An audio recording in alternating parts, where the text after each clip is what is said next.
Today, e-commerce for fashion is booming, but consumers still face issues while selecting fashion outfits that suit their liking.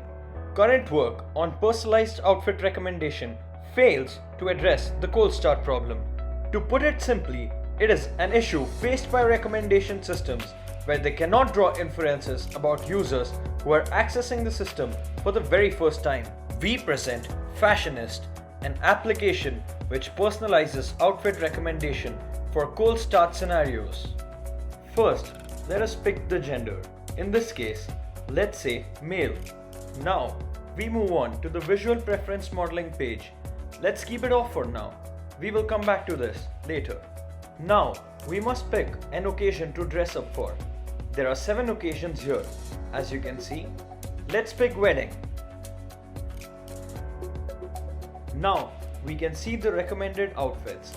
As you can see, these outfits are quite diverse, but we have not yet added our personal preferences, so there might be a few outfits that we do not like. So this time, let's try with our personal preferences. We upload a few images of ourselves showing our personal fashion tastes. This helps the system learn about what we like to wear.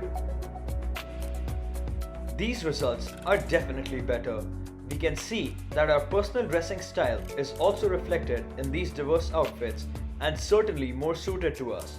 Here, we can see more Indian outfits as well as tuxedos, which are also present in our input images. Now that we have seen how our system works, it's time to explore the concept behind it.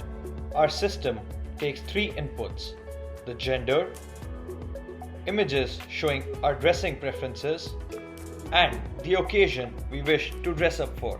The visual preference modeling is responsible for learning our personal fashion preferences from the images we have provided. It begins by using a faster RCNN model to detect the clothing regions, followed by a mobile net multitask classifier to extract knowledge about these clothes, which is then encoded into a semantic space so as to use this knowledge for outfit recommendation. The second part of our approach involves filtering our dataset on the basis of the gender of the user and the occasion. We then cluster this filtered dataset using weighted k-modes. These clusters show different fashion styles in terms of different features. We then use the semantic representation of the input images and the cluster centroids to generate weights for each fashion style. By doing so, we incorporate the user's personal fashion preferences.